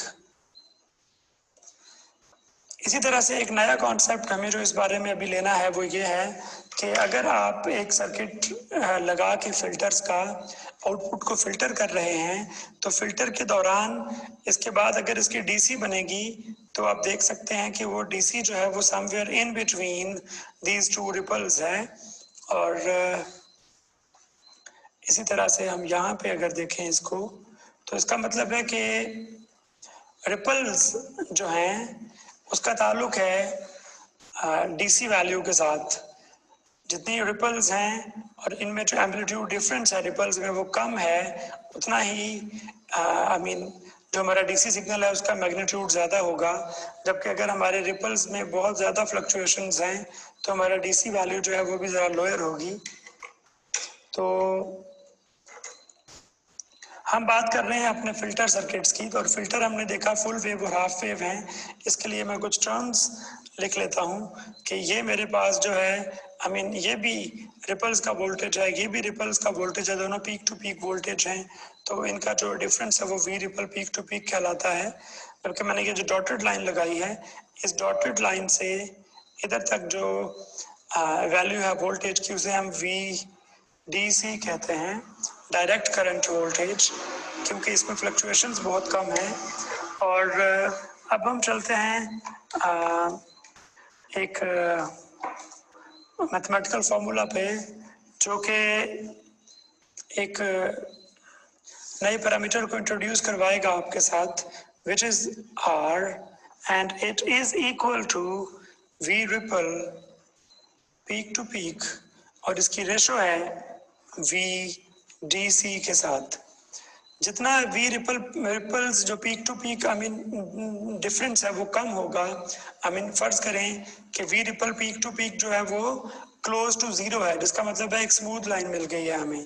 तो वहाँ पे जो रिपल फैक्टर है, रिपल फैक्टर का मतलब है फ्लक्चुएशंस का फैक्टर, इसका फ्लक्चुएशंस कितने ज़्यादा हैं वो डिक्रीज हो जाएगा उस वक्त जब हमारी V ripple peak to peak जो है वो डिमिनिश्ड होगी, कम होगी। तो हम ये कह रहे हैं कि ये आर जो है ये रिपल फैक्टर है, और रिपल फैक्टर जो है इसका मतलब है कि कितनी फ्लक्चुएशंस हैं आंसर में, जितना रिपल फैक्टर कम होगा उतनी ही फ्लक्चुएशंस कम होंगी। तो ये रिपल फैक्टर है, और ये V ripple peak to peak जो है ये इन दो रिपल्स के दरमियान जो पीक वैल्यूज हैं वो है, और ये नीचे जो डीसी वैल्यू इसकी आएगी वो है। हम देखते हैं कि जब V ripples peak to peak, V ripple peak to peak, ये डिस्टेंस कम होगा या ना होने के बराबर होगा। फर्ज करें कि ये ripple V ripple peak to peak zero है, ये दोनों एक ही लाइन है, तो हमारा रिपल फैक्टर जीरो हो जाएगा। जिसका मतलब है कि रिपल फैक्टर का डिक्रीज होना हमारे सिग्नल को फ्लक्चुएशंस और कम करता है। रिपल फैक्टर का इंक्रीज होना हमारा जो आउटपुट सिग्नल है उसमें फ्लक्चुएशंस बढ़ा देता है। और हम कह रहे हैं कि जो अब ये V ripple peak to peak जो है ये डिपेंड किन चीज़ों पे करती है, या वी डी सी किन फैक्टर्स पे डिपेंड करती है। तो मैं यहाँ पे दो फार्मूले लिख दूँ, उसके बाद हम थोड़ी स्टडी करेंगे इसकी कॉन्सेप्चुअली कि ये रिपल वोल्टेज किन किन चीज़ों पे डिपेंड करती है। तो I have V ripple peak to peak which is actually 1/f R, where R is the R load, C into V peak after the rectification। अगर रेक्टिफिकेशन में कुछ वोल्टेज ड्रॉप हुआ है तो वो पहले ड्रॉप हो जाएगा। मतलब यह है कि हमारे इस फॉर्मूला में वी पी इन नहीं है बल्कि वी पी रेक्टिफाइड है। तो रेक्टिफिकेशन के बाद जो पीक वैल्यू आती है हम उसमें इंटरेस्टेड हैं, रादर के जो इनपुट में पीक वैल्यूज हैं उसमें। इसी तरह से VDC is equal to 1 minus 1 over 2FRLC into VP rectified. यहाँ पे ये बात देखना बहुत ज़रूरी है, जैसा कि मैंने इस फॉर्मूला से लिखने से पहले भी डिस्कशन में ऊपर बताया कि जितना ripple peak to peak value में कम होगी उतना ही ज़्यादा DC जो है वो स्टेबल होता जाएगा और उसकी वैल्यू बढ़ती जाएगी। देखें इस फार्मूला में हमारे पास ये तमाम टर्म्स जो हैं ये V ripple peak to peak की हैं। अगर इनको कम से कम कर दिया जाए तो VDC जो है वो अप्रोक्सीमेटली 1 है into multiplied by VP rectification of course. मतलब ये हुआ कि DC वैल्यू जो है वो बहुत ज़्यादा स्मूथ होगी अगर हमारी V ripple peak to peak जो है वो डिमिनिश हो जाए। V ripple peak to peak किन चीज़ों पर डिपेंड करती है? वो इनपुट सिग्नल की फ्रीक्वेंसी पे डिपेंड करती है कि इनपुट सिग्नल कितनी जल्दी आता है। फॉर एग्जांपल हाफ वेव में ये देर बाद आता है और फुल वेव में ये जल्दी आता है। अगर फ्रीक्वेंसी बढ़ जाएगी तो V ripple peak to peak decrease कर जाएगी because V ripple peak to peak is inversely proportional to frequency as we can see here. Similarly load resistor की वैल्यू जितनी ज़्यादा होगी उतना ही वी रिपल जो पीक टू पीक है वो कम होगा। And last but not the least is the value of the capacitance. तो कैपेसिटेंस जितनी ज़्यादा है उतना ही V ripple peak to peak जो है वो कम हो जाएगा, मतलब हमें ज़्यादा स्मूथ सिग्नल मिलेगा। और हमारे पास जो फॉर्मूला है VDC का वो भी यही कह रहा है कि 1 minus the fluctuations will give us the DC। अगर फ्लक्चुएशंस 0 हैं तो we will have the whole DC signal, I mean very straight line. तो हमारे फिल्टर्स जो हैं वो एक ऐसे इलेक्ट्रिकल सर्किट्स हैं, या अदरवाइज हम कह रहे हैं कि अगर बहुत बहुत आसान करना हो क्रूड तरीके से तो हमारा जो कैपेसिटर है ये मेक श्योर करता है कि हमारी जो सिग्नल है वो स्मूथ हो जाए, आउटपुट जो है वो बिल्कुल DC पल्सेस ना हो बल्कि वो अप्रोक्सीमेटली उसमें जो जो फ्लक्चुएशंस हैं वो बहुत कम हो जाएं। फ्लक्चुएशंस कम होने का ताल्लुक इन 3 फैक्टर्स के साथ है। इनपुट सिग्नल की फ्रीक्वेंसी, जैसे मैंने बताया कि फ्रीक्वेंसी बढ़ने से रिपल पीक टू पीक कम हो जाएगा, और हमने ये यहाँ पे एक्सपीरियंस भी किया कि हाफ वेव रेक्टिफायर में जो फ्रीक्वेंसी है वो हाफ होती है रादर देन फुल वेव, और फुल वेव में हमारी जो फ्लक्चुएशंस है वो डिक्रीज हो गई हैं हाफ वेव की निस्बत। हम ये इसको यूँ फर्ज कर रहे हैं कि दोनों में RL और C सेम था लेकिन F का डिफरेंस होगा तो क्या फ़र्क पड़ेगा। तो फ्रीक्वेंसी जो है वो हमारा रिपल फैक्टर कम कर सकती है। जब रिपल फैक्टर कम हो जाएगा तो बाकी जो हमारे पास बचेगा वो डायरेक्ट करंट सिग्नल बचेगा, तो VDC बचेगा वो हमारे पास। और अब हम बात कर रहे हैं एक नेक्स्ट, हम इसको बहुत ब्रीफली लेके चलेंगे, सिर्फ टॉपिक का मैं नाम लिख रहा हूँ और इसको हम बहुत ज़्यादा स्टडी नहीं करेंगे। ये आप लोगों ने बहरहाल इसको एक बार देखना है, और अगर क्वेश्चंस हो तो हम डिस्कशन सेशन में इंशाल्लाह इसको क्वेश्चन आंसर में रख लेंगे और मैं आपको बता दूंगा। और हम अभी बात कर रहे हैं कि हमारे पास जो वोल्टेज जो रेक्टिफायर था उसमें फ्लक्चुएशंस को ख़त्म करने के लिए हमने यूज़ किए फ़िल्टर्स, और हमने अभी देखा कि फ़िल्टर्स में भी कुछ फ्लक्चुएशंस हैं। इन फ्लक्चुएशंस को मज़ीद कम किया जा सकता है by using circuit called voltage regulator. जैसे नाम से जाहिर है कि वो रेगुलेशन करता है, वोल्टेज में जो फ्लक्चुएशंस हैं उनको मिनिमाइज करता है। और ये आपकी बुक में ये आर्टिकल जो है फ्लॉयड की बुक जो हम फॉलो कर रहे हैं वो इन कंटिन्यूएशन विद फिल्टर्स है, इसलिए मैंने बता दिया कि जो ये मज़ीद फ्लक्चुएशंस अगर कम करनी हो तो हमें वोल्टेज रेगुलेटर यूज़ करना पड़ेगा। और अब हम चलते हैं लेक्चर नंबर 6 का जो सेकंड पार्ट था वो था हमारे पास क्लिपर्स का। तो हम पढ़ रहे हैं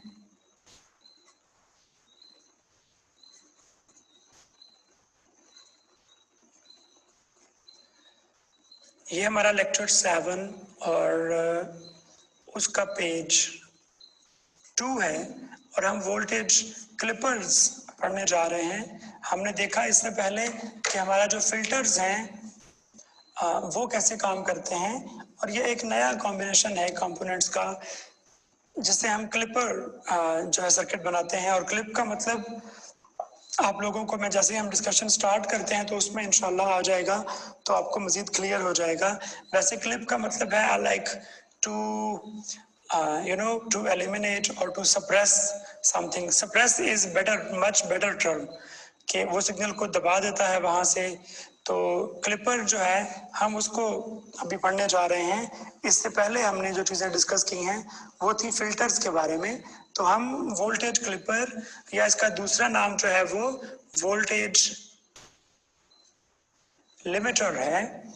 और वोल्टेज हम एक सर्किट यहाँ बनाते हैं और उसकी वर्किंग चेक करते हैं, हमें समझ आए कि ये वोल्टेज क्लिपर जो है ये कैसे काम करता है. तो हमारे पास बैटरी के साथ एक सीरीज में रेजिस्टर है और उसके बाद हमारे पास एक डायोड कनेक्टेड है which is in parallel with the load resistor. ये हमारा लोड रेजिस्टर है और ये हमारा R1 है, लाइक पहला रेजिस्टर जो है. और हमने क्या किया कि हमारे पास हम लोड पे आउटपुट देखते हैं. हमने सबसे पहले अपने इस जो फर्स्ट हाफ साइकिल है उसको चेक करते हैं कि क्या होगा. And keep remember that in parallel we have got the same voltage.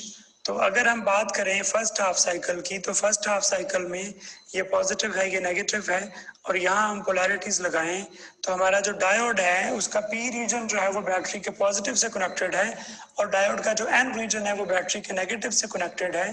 तो इसका मतलब है डायोड जो है वो फॉरवर्ड बाइस्ड में है. फॉरवर्ड बाइस्ड में है तो इसमें जो वोल्टेज ड्रॉप होता है, अगर हम इसको सिलिकॉन बेस्ड डायोड लें तो 0.7 वोल्ट्स ड्रॉप होंगे. इसका मतलब है लोड रजिस्टर पे भी 0.7 वोल्ट्स ड्रॉप होंगे, क्योंकि लोड रजिस्टर जो है वो इन पैरेलल में है एग्जैक्टली हमारे इस डायोड के साथ. तो जो हमारा इनपुट सिग्नल था उसके हिसाब से हम आउटपुट सिग्नल अगर ड्रॉ करें तो हम इसको देखते हैं कि इनपुट सिग्नल में हम देखेंगे कि हमारे पास जो फर्स्ट हाफ साइकिल था वो कैसा था. फर्स्ट हाफ साइकिल इनपुट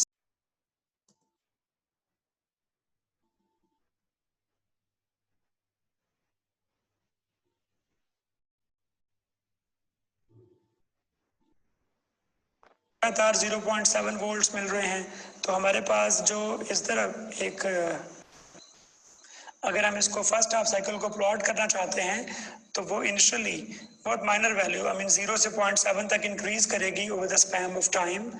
फिर वो 0.7 रहेगी क्योंकि लगातार डायोड जो है फॉरवर्ड बायस में है. और फिर उसके बाद अगर हमारा सिग्नल जो है वो दोबारा 0 पे चला जाता है इनपुट सिग्नल, तो 0.7 वोल्ट्स का पोटेंशियल जो है वो मेंटेन नहीं किया जा सकता इस डायोड पे. तो हमारे पास इसमें 0 वोल्टेज आते हैं. तो हमारा जो आउटपुट फॉर्म है लोड के अक्रॉस वो भी यही बता दी है कि जो कुछ डायोड के साथ हम देख रहे हैं, आई मीन डायोड अगर फॉरवर्ड बायस में है और उस पर 0.7 वोल्ट्स ड्रॉप होते हैं, तो सिमिलरली जो लोड रेजिस्टर है उस पर भी 0.7 वोल्ट्स ड्रॉप होंगे क्योंकि वो पैरेलल में है हमारे इस डायोड के साथ. तो अब हम बात करते हैं नेगेटिव हाफ साइकिल की. तो नेगेटिव हाफ साइकिल जो है उसमें क्या होगा, उसमें हमारे पास नेगेटिव हाफ साइकिल में, आई am sorry, I should have used the blue marker for this. तो मैं इसको कोशिश करता हूँ कि जितना ब्लू में कन्वर्ट हो जाए रेड से, तो it will rather look some other colour. तो जो सेकेंड हाफ साइकिल है, सेकेंड हाफ साइकिल में हमारे पास जो पोलैरिटीज हैं वो कुछ यूँ होंगी, इधर पॉजिटिव आ जाएगा, इधर नेगेटिव आएगा. तो हमारा जो डायोड है उसका एन रीजन जो है वो बैटरी के पॉजिटिव से कनेक्टेड है और जो उसका पी रीजन है वो बैटरी के नेगेटिव से कनेक्टेड है. तो हमारे डायोड पे मैक्सिमम वोल्टेज ड्रॉप होगा. कितना मैक्सिमम, जितना इनपुट में आ रहा है. तो हमें जो आउटपुट में वेव फॉर्म नजर आएगी वो सेकेंड हाफ साइकिल के लिए वो कंप्लीट वेव फॉर्म होगी जो इनपुट में थी. सिमिलरली जब थर्ड हाफ साइकिल आएगा, थर्ड हाफ साइकिल में दोबारा से जो डायोड है वो फॉरवर्ड बायस हो जाएगा और ये दोबारा से 0.7 वोल्ट्स इस पे ड्रॉप करेगा जो कि हमें लोड पे भी नजर आएंगे. और फिर दोबारा जब हाफ साइकिल आएगा, I mean I am sorry, please ignore the change in this magnitude, they were supposed to be equal. तो हमारे पास जो लोड है उस पे जो सिग्नल है वो पॉजिटिव हाफ साइकिल के लिए लिमिट हो जाता है. That's why we call it limiter, या उसको सप्रेस कर देते हैं, वी कॉल इट क्लिपर. और जो नेगेटिव हाफ साइकिल है उसमें जो भी इनपुट में आता है वो हमें लोड में नजर आता है, क्योंकि डायोड जो है वो रिवर्स बायस में होता है। तो डायोड के साथ पैरेलल में हमारा लोड रजिस्टर कनेक्टेड है, तो जो हमें डायोड का बिहेवियर नजर आएगा वही लोड रजिस्टर का बिहेवियर नजर आएगा। तो ये हमारा वोल्टेज क्लिपर जो था उसका आर्टिकल है। अब अगर आप इस डायोड को रिवर्स कर दें, फॉर एग्जांपल इस डायोड को रिवर्स कर दें, रिवर्स करने से लोड की जो आउटपुट वेव फॉर्म है उस पर सिर्फ इतना फर्क पड़ेगा कि जो पॉजिटिव हाफ साइकिल है वो हमें आउटपुट में मिलेगा, और जो नेगेटिव हाफ साइकिल है वो ब्लॉक हो जाएगा और हमें जो है उधर क्लिप्ड सिग्नल या लिमिटेड सिग्नल जो बिकॉज ऑफ लिमिटर मिलेगा। तो उसके बाद हम बात कर रहे हैं कि हमें यहाँ पे बेसिकली वोल्टेज डिवाइडर भी यूज़ करना पड़ेगा, क्योंकि दो रजिस्टर सीरीज में हमें R1 का शेयर भी निकालना है कि वो कितना होगा, और बाकी जो है वो लोड पे ड्रॉप हो रहा है क्योंकि वो बाकी इस डायोड पे ड्रॉप हो रहा है। तो अगर मुझे वोल्टेज फाइंड करनी है लोड पे, तो हमारे पास जो फार्मूला है, I mean sorry, it should have been V load और V आउट। तो ये किसके बराबर है? ये बराबर है, हम जिस रजिस्टर के अक्रॉस हम वोल्टेज फाइंड कर रहे हैं वो resistor divided by sum of all the resistors connected in series, तो मल्टीप्लाइड बाय वोल्टेज, और वो वोल्टेज है जो हमें इनपुट सिग्नल में मिलती है। तो ये V इन जो है वो इनपुट सिग्नल का वोल्टेज है, और जो V आउट है वो हमें आउटपुट मिलता है by using voltage divider rule. हम कैलकुलेट कर सकते हैं कि लोड पे कितने वोल्ट्स आएंगे जो कि बाकी R1 पे ड्रॉप हो गए होंगे, जो कि सीरीज में है हमारे लोड रजिस्टर के साथ। तो that was it about the voltage, I mean filters and then the clippers, और इसके बाद हमें क्लैंपर पढ़ने हैं, और उसके बाद हमें जो है इसकी एक्सरसाइज को डिस्कस करना है। क्वेश्चन आंसर सेशन में इंशाल्लाह हम ऐसा करेंगे। तो thank you very much guys. If you have any questions please talk to your CR and he should convey your questions to me. और अगर आप लोगों